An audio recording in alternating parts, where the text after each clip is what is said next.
Mais c'est pas possible, à Paris, il y a toujours du bruit, que ce soit les trottinettes, les avions, les trams, enfin pas trop en ce moment puisque c'est la grève, mais il y a toujours des bruits parasites pour me faire chier.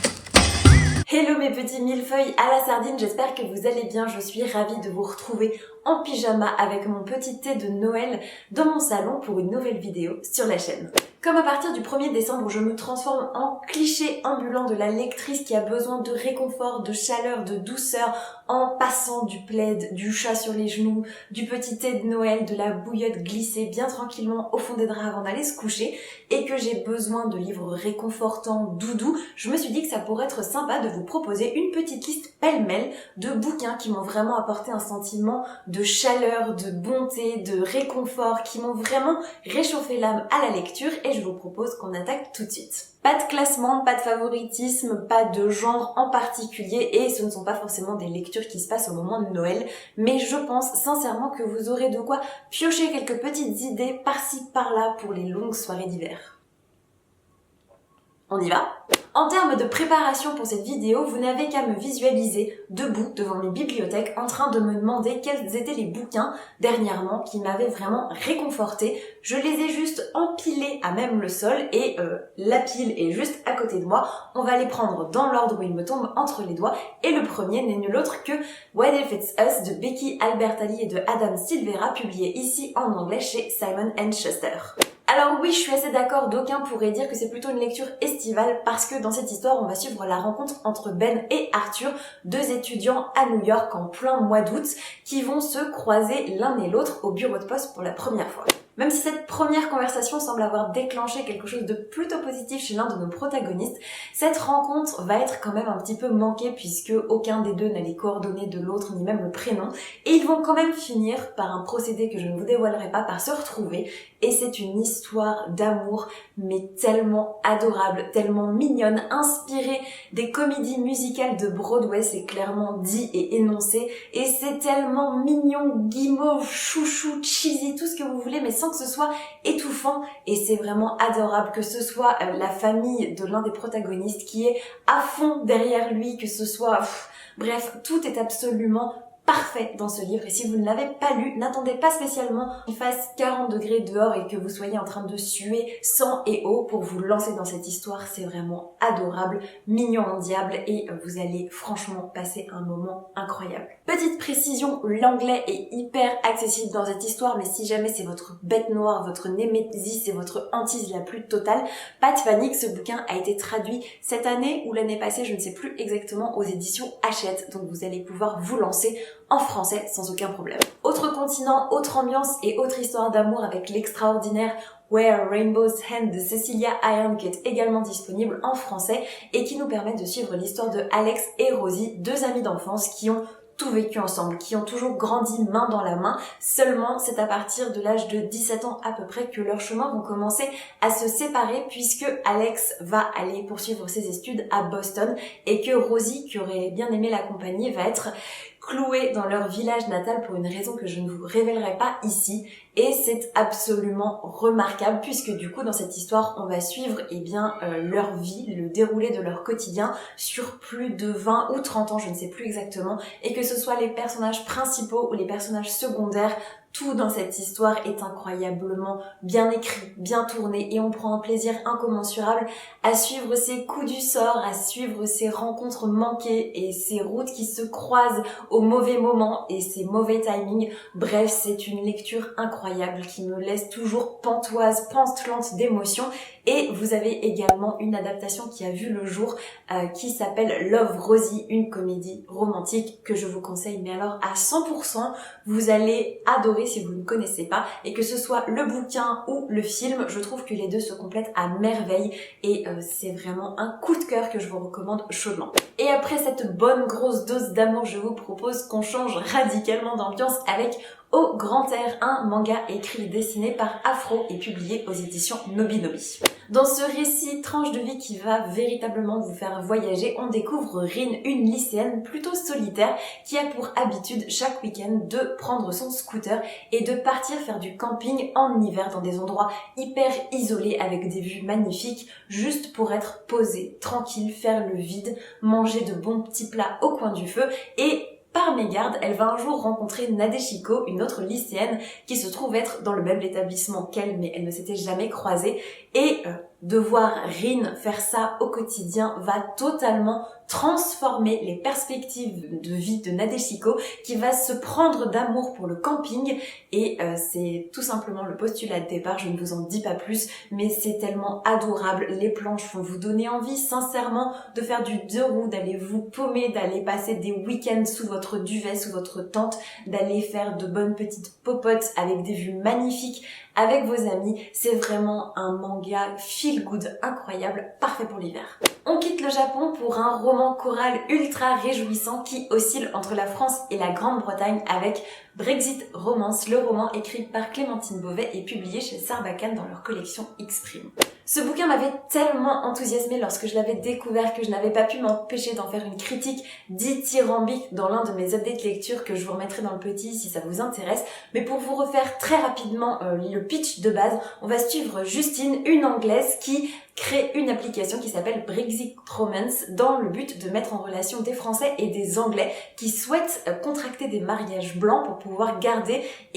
leur droit de naviguer dans l'espace européen suite au Brexit. Ça va être l'occasion de suivre une prodige du piano très ingénue, un lord qui a plus d'un secret dans son sac et aussi d'un manager qui est assez désillusionné mais qui pourrait bien se découvrir un fond de romantisme confronté à ce panel de personnages tous plus attachants, délurés et réalistes les uns que les autres. C'est vraiment le roman anti-déprime par excellence, c'est réconfortant, c'est drôle, c'est actuel et je vous le recommande encore une fois très très chaudement. Et on reste dans cette veine des personnages hyper attachants avec le très très bon Attachment de Rainbow Rowell publié ici aux éditions Milady. Ce petit bouquin n'étant pas très très jeune, je pense que vous en avez déjà entendu parler maintes et maintes fois, mais je trouve qu'il se découvre et se savoure tout particulièrement en hiver puisqu'on va y suivre Lincoln, un jeune garçon qui va être embauché par le service informatique d'une grande entreprise pour surveiller les correspondances des boîtes mail de tous les salariés. En gros, tous les ordinateurs sont équipés d'un logiciel qui détecte des mots-clés bien spécifiques dans les correspondances qui vont ensuite faire remonter les courriers qui peuvent potentiellement être problématiques directement sur l'ordinateur de Lincoln et ce dernier va tomber par hasard sur la correspondance de deux salariés de l'entreprise, à savoir Beth et Jennifer, qui sont de très très bonnes amies au bureau comme à la ville et qui ont une relation extrêmement touchante, savoureuse, qui se raconte beaucoup en ne disant pas forcément grand chose. C'est vraiment un récit extraordinairement humain, touchant, avec des thématiques parfois très graves qui sont abordées avec pudeur. Le tout est très mignon, très douillet, très réconfortant et en plus de ça, il y a une touche de nostalgie puisqu'on est en l'an 1999, juste avant le fameux bug de l'an 2000. Alors certes, je vous l'accorde, le pitch de base peut être presque problématique parce que le gars en fait est un stalker, clairement. Il épie les conversations de ces deux nanas qui n'en ont pas la moindre idée, mais ça va donner lieu à une superbe et très romantique histoire d'amour et c'est aussi, je trouve, vraiment la force de ce récit de nous montrer à quel point la relation entre ces deux femmes est puissante et forte et belle et moi c'est principalement ça qui m'a touchée et voilà, encore une fois, s'il est dans cette vidéo, c'est que je vous le recommande chaudement. Et après ce petit bouquin attachant qui prend la poussière sur mes bibliothèques depuis des lustres, on va passer à une nouveauté que je vous ai vendue et revendu dans une vidéo qui ne fait pas moins de 40 minutes que je vous remettrai dans le petit et qui n'est nul autre que Falalalalalalalala d'Émilie Chadran, publié chez Sarbacane dans leur collection X-Prime. Dans ce roman qui hume bon le pain d'épices, la bonne humeur et les secrets de famille, on va suivre Richard Tannenbaum, une très grande asperge de 19 ans qui se retrouve pris en étau dans une famille assez étouffante exclusivement constitué de femmes et surtout de femmes de petite taille qui sont allées se réfugier à Tannenland, un endroit dédié à Noël qui est devenu l'attraction touristique numéro 1 en Alsace, dans laquelle vous avez des calendriers de l'Avent géants, des fermes avec des animaux nains, vous avez une fabrique de biscuits ultra renommée. Bref, je vous pose l'ambiance et Richard se demande bien ce qu'il fait dans cette famille, à quoi il sert, parce que tout le monde trouve qu'il est trop encombrant, à part sa cousine Ludovica, qui va se découvrir un petit problème cardiaque alors qu'elle est à peine âgée de 17 ans. La véritable force de ce roman, c'est la plume éminemment hilarante d'Émilie Chazeran, et cette autrice a un talent incroyable pour nous tricoter des situations rocambolesques, des quiproquos, des malentendus, des dialogues qui font mouche, et le tout avec une grosse tartine de bons sentiments, d'esprit de famille, de secrets, de ce sujet parfois très lourd et douloureux, et véritablement c'est un petit biscuit de Noël qui se savoure, même si, attention, il peut effectivement y avoir quelques longueurs. J'ai pris un plaisir incommensurable à le découvrir et j'ai regretté de l'avoir lu en plein mois d'octobre alors qu'il est parfait pour l'hiver. D'ailleurs, je sais que vous êtes pas mal à avoir craqué à cause de moi et j'aimerais énormément savoir ce que vous en avez pensé, alors n'hésitez pas, lâchez-vous dans les commentaires. Bon, à ce stade, il faut quand même que je vous fasse une confession. Je suis fan de tous les bouquins que je vous présente depuis tout à l'heure, mais si jamais vous ne devez en retenir qu'un seul, c'est bien celui que je m'apprête à vous présenter et qui n'est nul autre que Sauveur et Fils de Marie-Aude Murail, publié à l'École des Loisirs. Celui-ci là, lui là, vous le voyez bien? Ce bouquin, c'est pas la première fois que vous le voyez passer sur la chaîne, puisqu'il a fait l'objet de ma toute première vidéo, et je ne saurais que trop vous inviter à découvrir ce qui est à mon sens l'aboutissement de tout ce qu'on peut aimer chez Marie-Aude Murail, que ce soit sa plume savoureuse, sa capacité de mettre en scène des personnages vibrants, d'humanité, de réalisme, le tout avec des situations à la fois hilarantes, déchirantes, désespérantes, et mêlées des sujets graves, des sujets drôlatiques, le tout comme ça compacté pour un ascenseur émotionnel remarquable. C'est émouvant, c'est intelligent, c'est beau, c'est percutant. C'est vraiment des bouquins qui guérissent l'âme, dans lesquels on se reconnaît, on se retrouve. C'est vraiment du grand art et à mon sens, c'est l'une des sommités de la littérature jeunesse et à découvrir en tout temps, en toute saison, mais alors à côté d'un bon feu de cheminée ou juste avec un chocolat chaud ou simplement dans votre canapé après une journée un peu difficile. C'est vraiment le remède à tout. C'est une merveille, une pépite, un bonheur. Oui, je suis vraiment une fangirl et c'est compliqué à force de se renouveler niveau adjectif, mais j'espère que vous avez senti l'enthousiasme. Et quand je regarde la pile que j'ai concoctée pour cette vidéo, je me dis que j'ai envie d'embrasser chacun des bouquins, de les câliner, et je me dis que je vais me transformer en grosse guimauve avant d'avoir pu tous vous les présenter, puisqu'on enchaîne avec l'extraordinaire Heartstopper de Alice Oseman. Dans ce roman graphique qui est à l'origine un webcomic, on va suivre l'histoire de Charlie, un adolescent qui a fait son coming out et qui est totalement soutenu et compris par sa famille. Malheureusement, la nouvelle est bien moins passée du côté de ses camarades et il a été victime de harcèlement au lycée. Et bon an mal an, les choses ont fini par se tasser et un jour il va faire la rencontre de Nick, un garçon hyper solaire, hyper populaire et apprécié de ses camarades, qui joue au rugby, qui est adorable, qui a le cœur sur la main. Et les deux vont se lier d'une amitié de plus en plus fusionnelle jusqu'à ce que des sentiments naissent entre eux, mettant Nick dans une position d'incertitude, puisque lui qui pensait être hétérosexuel va se poser mille et une questions. Et je ne vous en dis pas plus, mais vous vous en doutez. C'est une histoire d'amour, c'est une histoire profondément touchante, humaine, pleine de bons sentiments. Et alors ça c'est pareil, quand ça ne va pas, vous dégainez les 2 premiers tomes qui sont publiés. Et tout de suite, vous allez sentir vos problèmes fondre, votre petit cœur se réchauffer, et je ne saurais que trop vous recommander cette bouffée de bonheur, d'humanité. C'est incroyablement bien écrit, bien construit, les dessins sont simples mais touchants, l'univers est hyper réconfortant et c'est une valeur sûre, une pépite à offrir, à vous offrir, à diffuser partout. C'est vraiment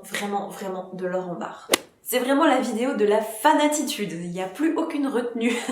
dans les adjectifs amélioratifs. Je vous propose qu'on change légèrement de registre avec un roman contemporain pour adultes qui m'a véritablement réjoui et que j'ai pris un plaisir incommensurable à découvrir et qui n'est nul autre que Quand souffle le vent du Nord, c'est écrit par Daniel Glatauer et publié aux éditions Grasset. Le point de départ de ce roman épistolaire est simplissime puisque un beau jour, Amy va vouloir envoyer un mail de réclamation assez épicé à un service client. Le problème, c'est que quand elle va rentrer l'adresse mail du correspondant, elle va se tromper et ce courrier électronique va atterrir sur l'ordinateur de Léo, un homme qui va décider de lui répondre et de là va naître une correspondance tellement douce, tellement touchante, tellement humaine et vibrante d'émotions que j'ai totalement fondu et dévoré ce bouquin en à peine quelques heures. Cette histoire se déroule d'ailleurs en 2 tomes, mais le premier peut largement se suffire à lui-même et je l'ai trouvé d'ailleurs bien meilleur que sa suite. Et si jamais il n'a jamais eu la chance de se retrouver entre vos mains, c'est peut-être l'occasion de vous le faire offrir ou de l'offrir pour Noël. Promis, vous allez forcément passer un chouette moment en sa compagnie. Et on reste dans le domaine du contemporain avec une des autrices qui me chamboule à chaque fois qu'elle publie quelque chose. Et là, pour le coup, c'est un recueil de 2 nouvelles qui a été véritablement un pur moment de délectation quand il m'est tombé entre les mains. Et il s'agit de La vie en mieux d'Anna Gavalda, publié aux éditions Le Dilettante. Si je vous présente ce recueil dans son intégralité, c'est parce que j'ai pas vraiment le choix. Je vais pas déchirer mon bouquin pour vous en montrer seulement la moitié. Mais il faut savoir que la première nouvelle, à mon sens, est très oubliable. Elle ne m'a pas spécialement convaincue. Par contre, la deuxième, qui met en scène ce jeune homme qui est dans une vie de couple assez merdique, qui subit un boulot qu'il n'a pas vraiment choisi, dans lequel il se fait un peu chier, et un jour, au détour de sa cage d'escalier, il va tomber sur Alice, sa voisine de palier, qui va l'inviter à dîner avec elle, son mari et leurs 2 filles. Et c'est juste l'histoire de cette soirée, de ce vingtenaire ou trentenaire, je sais plus exactement quel âge il a, qui va voir sa vie totalement bouleversée face à l'harmonie de ce couple totalement atypique, hyper émouvant, et de ses petites filles. Enfin bon bref, l'ambiance de ce foyer va lui faire remettre en cause et en question toute sa vie, et c'est tellement magnifiquement écrit et tourné que ça m'a totalement retournée, émue. Je l'ai relu un nombre incalculable de fois et je trouve qu'en cette période de fin d'année, de début, de renouveau avec le mois de janvier qui se profile, c'est la saison idéale pour le découvrir et c'est vraiment une belle histoire que, encore une fois, je vous recommande chaudement. Et puisqu'on parle de fidélité, d'harmonie, de couple qui dure, eh bien on passe directement à la lecture suivante qui est un coup de cœur dont je vous ai déjà parlé sur la chaîne en la personne de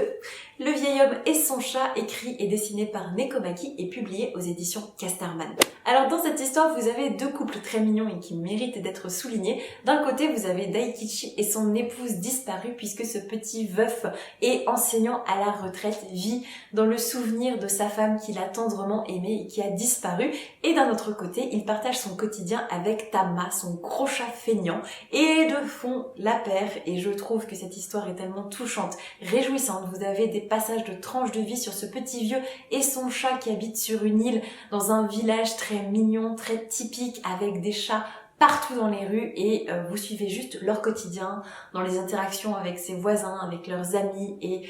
c'est terriblement nostalgique, doux, amer et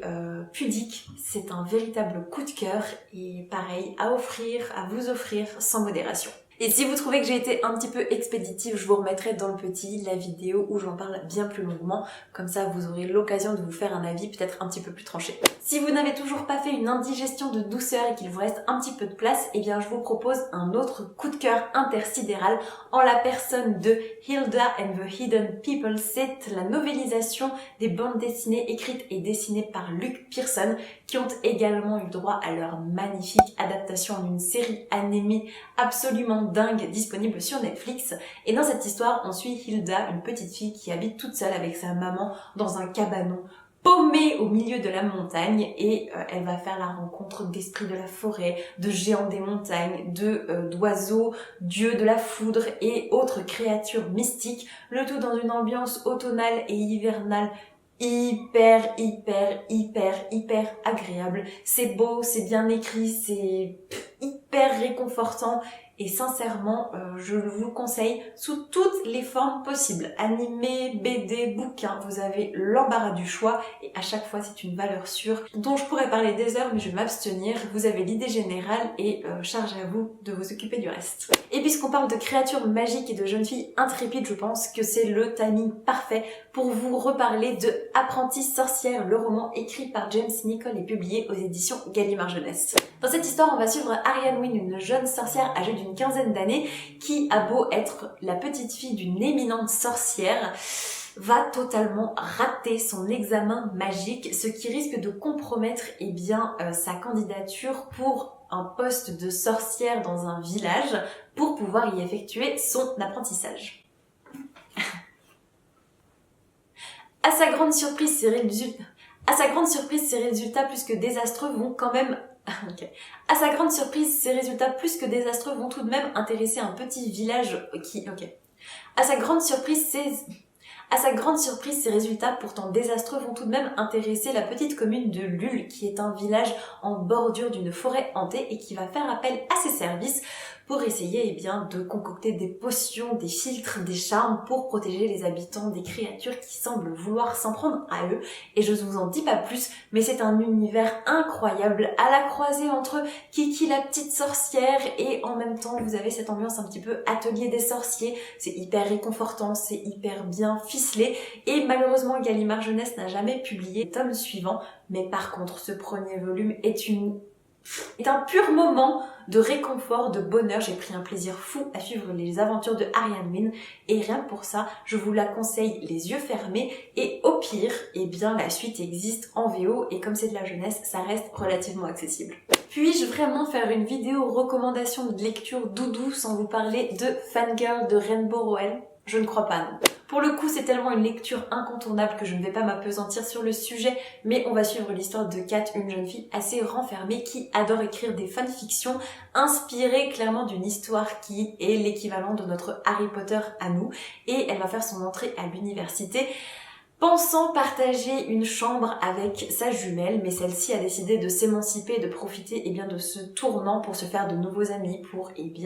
s'ouvrir au monde. Et ça va un petit peu décontenancer cette jeune fille qui pourtant va petit à petit créer son trou dans cet univers qu'elle pensait ne pas être fait du tout pour elle à la base. C'est mignon, c'est réconfortant, c'est douillet, c'est aussi délicieux qu'un chocolat chaud bourré de chamallow. Et si jamais ça vous intéresse, je crois qu'il fait l'objet d'une lecture commune sur le compte Instagram de Margot Liseuse, donc je vous mettrai les liens directement en barre d'infos. Autre roman incontournable qui va vous plonger dans une atmosphère dont vous ne voudrez jamais sortir et qui a été un véritable coup de cœur quand j'étais enfant, il s'agit des 4 sœurs de Malika Ferjouk publié à l'école des loisirs. Un peu à la manière des 3 mousquetaires, les 4 sœurs sont en réalité 5 et toutes orphelines suite au décès tragique de leurs parents dans un terrible accident de voiture. Et on va suivre le quotidien de ces 5 sœurs qui sont plus ou moins chapeautées par l'aînée, Charlie, qui a 23 ans. Et vous en avez pour tous les goûts. Vous avez Bettina qui est très accro à la mode, qui est vraiment un petit peu la tête de pioche de la famille. Vous avez Enid, la petite dernière, qui passe sa vie dans le jardin à essayer de sauver toutes les bestioles qui s'y trouvent.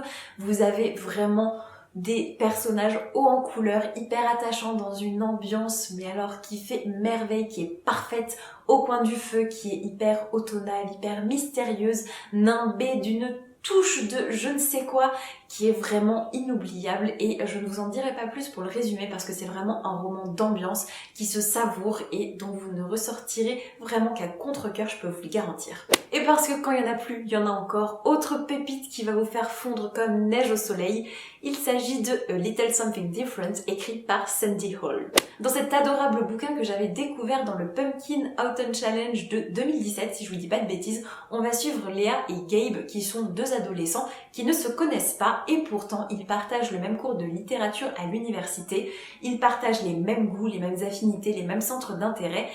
Et pourtant, ils se croisent sans vraiment se croiser et même quand ils finissent par se rencontrer, tout l'univers leur crie qu'ils devraient être ensemble et pourtant ils n'arrivent pas à se trouver. Ils se manquent constamment et ça a le don d'agacer ou en tout cas d'éberluer leur entourage qui vont tour à tour prendre la parole chapitre après chapitre pour vous raconter cette histoire d'amour un peu ratée qui se dessine presque contre la volonté des 2 protagonistes en question. Et quand je vous parle de tout l'entourage, ça va des profs, en passant par les serveurs qui s'occupent de leur donner des cafés au Starbucks, en passant par leur cercle d'amis, leur famille, ou encore un écureuil qu'ils croisent dans un parc, ou même un banc sur lequel ils s'assoient de temps à autre. Cette narration hyper atypique est vraiment délectable et je m'en serais voulu de ne pas avoir mentionné cette petite pépite parce que si vous cherchez un roman doudou, une fois de plus, là on tape clairement dans le mille et c'est une valeur sûre. Et logiquement la vidéo devrait s'arrêter là parce que je vous ai présenté tous les titres que j'avais en tête, mais je me suis dit que pour les vieux de la vieille qui sont de la même génération que moi, je ne pouvais pas faire une vidéo qui parle de lecture doudou et ultra réconfortante et qu'on adore lire encore et encore et encore sans vous parler de Witch. Alors vous allez peut-être vous dire que j'ai un pet au casque ou que j'ai craqué mon slip, mais sincèrement si vous me demandez de citer une lecture que je me refais encore et encore et encore et que je relis toujours avec une délectation mais non dissimulée et à laquelle je rattache des milliers de bons souvenirs, forcément, je vais vous citer Witch, qui est quand même la série qui a bercé mon enfance et mon adolescence, avec ses 5 héroïnes emblématiques qui maîtrisent chacune un élément de la nature, avec cette histoire de camp Drakkar, de forteresse à la croisée de tous les mondes, et ces histoires de monstres, ces histoires d'amour et d'amitié, et c'est tellement bien dessiné, c'est tellement touchant et drôle que, eh bien, si jamais vous êtes comme moi, profitez-en et que vous les avez encore sous le coude, relisez-les, ça va franchement vous faire du bien. Et si jamais vous ne connaissez pas, eh bien je crois que si vous arrivez à vous les procurer, vous allez vraiment me remercier pour la découverte. Et maintenant, dénoncez-vous ceux qui ont été abonnés à Witchmag ou même pire, les vieux qui ont été abonnés à Minimag. Dites-moi ça dans les commentaires, histoire qu'on puisse ressasser nos souvenirs d'enfance tous ensemble. Même si mon thé est totalement glacé maintenant, je suis véritablement ravie d'avoir pris le temps de vous présenter tous ces bouquins qui me tiennent particulièrement à cœur et qui m'ont fait passer des moments de lecture inoubliables. J'espère en tout cas que certains auront retenu votre attention et n'hésitez surtout pas en commentaire à partager ceux qui vous ont vraiment marqué, ceux qui vous ont plu, ceux qui vous ont réconforté. J'ai hâte de vous lire et en attendant, eh bien je vous souhaite comme d'habitude de merveilleuses rencontres de papier et je vous dis à très vite pour la prochaine vidéo. Ciao! Hold up, I am on my way, I'm in motion. Let's go to the ocean. Yeah, let's go outside.